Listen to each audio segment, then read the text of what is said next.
My ex-mother-in-law barged into my engagement party and announced that my ex-husband was half-brother to my current boyfriend. So I did this. I, 26F, was married to my ex-husband, Andy, 27M, for a year and a half before we separated. Our marriage was a roller coaster from the start, filled with more downs than ups. We met in college during our sophomore year. I was the bookish type, always with my nose in a book, while Andy was the life of the party. They say opposites attract, and in our case, it seemed true at first. We dated for 2 years before Andy proposed. It was a whirlwind romance, and looking back, I realized we were both too young and naive to understand the complexities of marriage. We thought love would conquer all, but life had other plans. The problem started almost immediately after we moved in together post-wedding. Our different lifestyles, which we once found charming about each other, became a source of constant tension. I'm an early bird, up at 6 a.m. even on weekends, ready to begin the day. Andy, on the other hand, would often stumble home at 3 a.m. from a night out with friends and sleep until noon. I'd try to wake him up, arguing that we were wasting the day. He'd get irritated, saying I was too bothered and needed to learn to relax. This pattern repeated itself almost every weekend, with neither of us willing to compromise. Our financial habits were another major point of dispute. I'm a planner and a saver. I had dreams of us buying a house, starting a family, and building a stable future. Andy lived for the moment. He'd spend on the latest gadgets, designer clothes, and expensive nights out, arguing that we were young and should enjoy life. I still remember the day I found out about his secret credit card. I was cleaning our apartment and came across a statement hidden in his desk drawer. My heart sank as I saw the balance, $15,000. When I confronted Andy, he brushed it off, saying it wasn't a big deal and he'd pay it off eventually. But to me, it was a huge breach of trust. Our communication styles clashed terribly too. When we fought, which was often, I wanted to hash things out immediately. I believed in talking through our problems, finding solutions, and moving forward. Andy, however, would shut down completely. He'd give me the silent treatment for days, refusing to engage in any form of conversation. This only made me more anxious and frustrated, leading to even bigger blow-ups when he finally decided to talk. We tried couples counseling, but it felt like too little. Too late. In the sessions, it became clear that we had fundamentally different values and life goals. The counselor suggested we try to find common ground, but it felt like we were speaking different languages. The final straw came about a year into our marriage. I had been pushing for us to start saving for a house, but Andy kept deflecting. One day, I decided to go through our finances in detail. What I found left me cold. Not only had Andy maxed out multiple credit cards, but he had also taken out a personal loan without telling me. We were in debt to the tune of nearly $50,000. When I talked about this with Andy, instead of showing remorse, he got defensive. He accused me of snooping and said I was too controlling. That was the moment I realized our marriage was beyond saving. We had lost all trust and respect for each other. The decision to separate wasn't easy, but I knew it was necessary. Andy half-heartedly suggested we try to work things out, but I could see his heart wasn't in it. Deep down, I think we both knew we had made a mistake rushing into marriage. My mother-in-law, Sandra, took the news of our separation hard. She was a traditional, conservative woman who believed marriage was a sacred, lifelong commitment. In her eyes, divorce was never an option, no matter how unhappy the couple might be. Sandra started calling me daily, lecturing me about the importance of working through marital problems. She'd say things like, "Marriage isn't supposed to be easy, dear. It takes work and sacrifice." When I tried to explain our issues, she'd dismiss them as young people problems that we could overcome if we just tried harder. As the divorce proceedings began, Sandra's attitude towards me grew increasingly aggressive. She accused me of giving up too easily and breaking her son's heart. The last time I saw her, at the courthouse after our divorce was finalized, she looked me in the eye and said, "You'll regret this. You'll never find someone who loves you like my Andy did." Her words stung, but I knew in my heart that ending the marriage was the right decision. Still, to escape the negativity and start fresh, I decided to move to a different city. I cut all contact with Andy and his family, blocked their numbers, and unfriended them on social media. It was time for a new chapter in my life. The first few months in the new city were tough. I threw myself into work, taking on extra projects to keep busy and push thoughts of my failed marriage out of my mind. Slowly but surely, I started to rebuild my life. I made new friends, took up new hobbies, and began to rediscover who I was as an individual, not as someone's wife. About a year after the move, my colleague invited me to a house party. That's where I met Gerard, 27M. He was charming, intelligent, and had a great sense of humor. We spent the entire evening talking, and for the first time in a long while, I felt a spark of excitement. Gerard and I started dating, and it was like a breath of fresh air after my chaotic marriage. We shared similar values and life goals. He was financially responsible, a great communicator, and respected my need for independence. Most importantly, we brought out the best in each other. After a year of dating, Gerard proposed. It wasn't a grand, showy gesture like Andy's proposal had been. Instead, it was intimate and meaningful. He had prepared a picnic in the park where we had our first date, and as the sun was setting, he got down on one knee and asked me to spend the rest of my life with him. Without hesitation, I said yes. We decided to have an engagement party to celebrate with our friends and family. I was excited but also nervous about our families meeting for the first time. Gerard's parents were coming from out of town, and my parents were driving up for the weekend. The party was in full swing, and everything was going perfectly. Our families seemed to be getting along well, and I was finally starting to relax and enjoy myself. That's when everything went sideways. I was chatting with some friends when I heard a commotion at the entrance. I turned to look, and my blood ran cold. There, pushing past the confused guests, was my ex-mother-in-law, Sandra.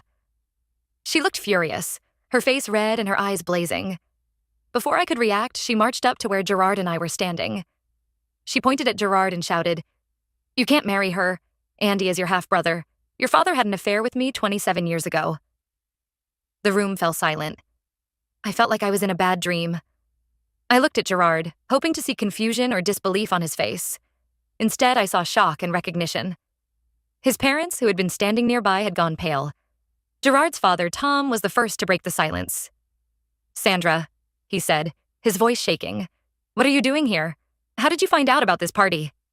Sandra laughed bitterly. "Does it matter? What matters is that you've been lying all these years. Did you think I wouldn't figure it out? That I wouldn't recognize your son's name when I heard about the engagement?"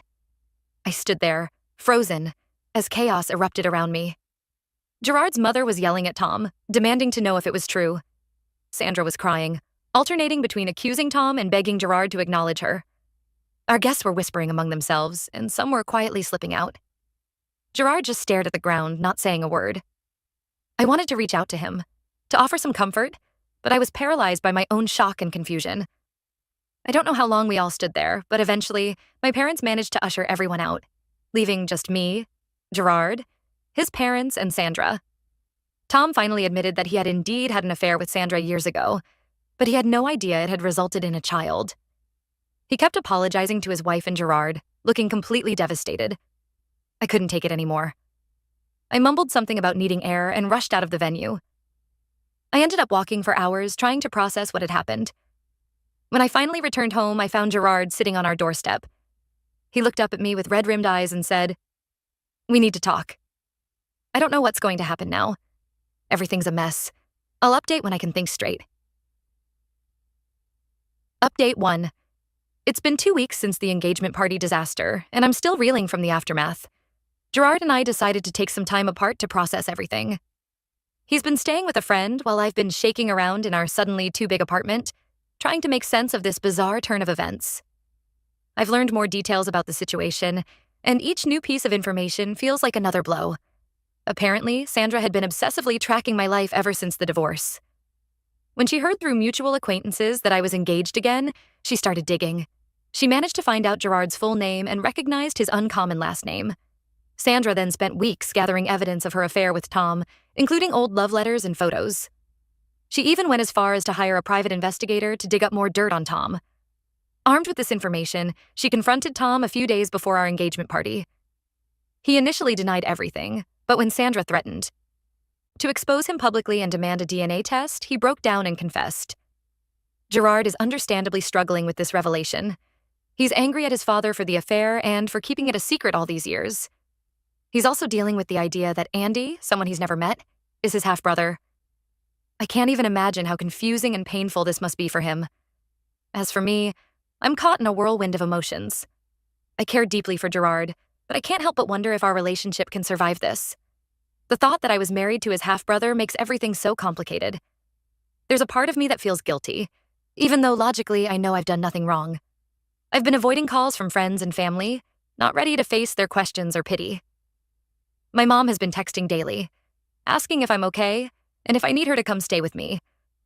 I appreciate her concern, but right now I just need space to think. Yesterday, I received a surprising call from Andy. Apparently, Sandra had told him everything too. He sounded as shocked and confused as I felt. He apologized for his mother's behavior and said he had no idea about any of this.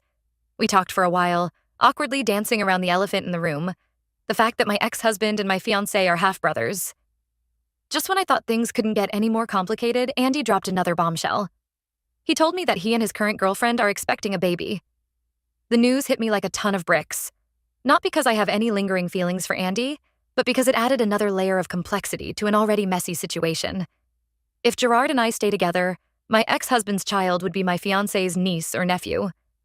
The mere thought makes my head spin. I haven't told Gerard about Andy's news yet. I'm not sure how or when to bring it up. Everything feels so fragile right now, and I'm afraid this might be the final straw. Gerard and I have agreed to meet tomorrow to talk things through. I have no idea what to expect. Part of me hopes we can find a way forward together, but another part wonders if it would be easier to walk away now before things get even more complicated. As I sit here, staring at the engagement ring on my finger, I can't help but laugh at the absurdity of it all. If someone had told me a month ago that this would be my life, I would have thought they were pitching a plot for a soap opera. I'll update again after Gerard and I talk. Right now, I'm trying to prepare myself for any outcome. Whatever happens, I know my life will never be the same. Update 2. It's been a month since my last update, and to say a lot has happened would be an understatement. Gerard and I met as planned, and our conversation was intense, emotional, and ultimately surprising. We started by addressing the fact that he and Andy are half-brothers. Gerard admitted that he had always felt like something was missing in his life, and in a strange way, discovering he had a half-brother filled a void he didn't know existed. He expressed a desire to get to know Andy, which I found both admirable and terrifying. I took this opportunity to share Andy's news about the baby. Gerard was quiet for a long time after I told him. When he finally spoke, he said something I never expected. I want to be a part of that child's life. They're my family too. His words hit me like a freight train. I realized that if Gerard and I stayed together, my life would forever be entangled with Andy's in ways I had never imagined. The idea was overwhelming, but as I looked at Gerard, I saw determination and hope in his eyes. We talked for hours, discussing our fears, our hopes, and what this all meant for our future. In the end, we decided to put our engagement on hold but continue our relationship. We both agreed we needed time to adjust to this new reality before making any lifelong commitments. Just as we thought things were settling down, life threw us another curveball. A week after our talk, Gerard received a call from his mother. She had left his father and was filing for divorce. The news hit Gerard hard. I tried to comfort him, reminding him that he wasn't responsible for his parents' choices, but I could see the weight of it all crushing him. He decided to take a leave of absence from work and go stay with his mom for a while. With Gerard gone, I threw myself into work, trying to maintain some semblance of normalcy. But fate, it seemed, had other plans. One evening, as I was leaving the office, I quite literally ran into Andy. We were both shocked to see each other. After a moment of awkward silence, he suggested we grab a coffee and talk. Sitting across from Andy in a quiet cafe, I was struck by how much he had changed. He seemed more mature, more grounded. We talked about everything that had happened, and he shared his own struggles with the situation. He admitted that he was terrified of becoming a father, especially given the complicated family dynamics. As we were about to leave, Andy hesitated, then said, "There's something else you should know. My girlfriend and I, we're having twins." I felt like the ground had dropped out from under me. Twins. Not only was Gerard going to be an uncle, but he was going to be an uncle to twins. The complexity of our situation seemed to grow with each passing day.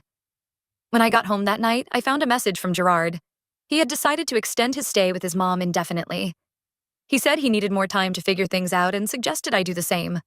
Now, as I sit here writing this update, I find myself at a crossroads. My life has become connected with a family I never asked to be a part of. I care deeply for Gerard, but I'm starting to wonder if love is enough to overcome the obstacles we're facing. I don't know what the future holds. Part of me wants to fight for my relationship with Gerard, to prove that love can conquer all. But another part wonders if it would be easier to walk away now, to start fresh somewhere new where I'm not caught in this complex web of relationships. For now, I'm taking it one day at a time. I've decided to take a vacation, to get away from it all and clear my head. Maybe some distance will provide the clarity I need. I'll update again when I've made a decision about my future. Until then, wish me luck as I navigate this soap opera that has become my life. Update 3. It's been 6 months since my last update, and I'm writing this from a small apartment in a new city. After much soul-searching and countless sleepless nights, I made the difficult decision to end my relationship with Gerard and start fresh. The vacation I took helped me gain perspective. Being away from the drama and having time to myself allowed me to really think about what I wanted for my future. I realized that while I cared deeply for Gerard, the complicated family dynamics were more than I could handle. When I returned, Gerard and I had a long, emotional conversation. He had come to a similar conclusion during his time away. We both agreed that the situation was too complex and that trying to force a relationship would likely lead to resentment down the line. Ending things with Gerard was one of the hardest things I've ever done, but I know it was the right decision for both of us. We parted on good terms, promising to cherish the good memories we shared. After the breakup, I felt an overwhelming need for a complete change. I quit my job, sold most of my belongings, and moved to a new city where I knew no one. It was scary, but also liberating. I've been here for 3 months now, and I'm slowly rebuilding my life. I found a job at a small marketing firm, joined a local yoga studio, and even adopted a cat. For the first time in a long time, I feel like I'm in control of my own life and future. I've had limited contact with Gerard since the move. We occasionally exchange brief, friendly messages, but we're both careful to maintain our distance. He updates me sometimes on his family situation. He's been building a relationship with Andy and is excited about being an uncle to the twins, who were born 2 months ago. I'm happy for him, but I'm also relieved that I'm not caught in the middle of it all anymore. As for Andy and his new family, I've chosen to keep that chapter of my life closed. It's better this way, for everyone involved. My ex-mother-in-law, Sandra, tried to reach out to me a few times, but I've blocked her number. I have no interest in engaging with her or being pulled back into the drama she caused. Looking back on everything that happened, it feels like a whirlwind. There are moments when I still can't believe how quickly my life changed and how complicated things became. But I've learned valuable lessons from this experience. I've learned the importance of taking time to really know someone before committing to a lifelong partnership. I've learned that sometimes, walking away is the bravest and kindest thing you can do for yourself and others.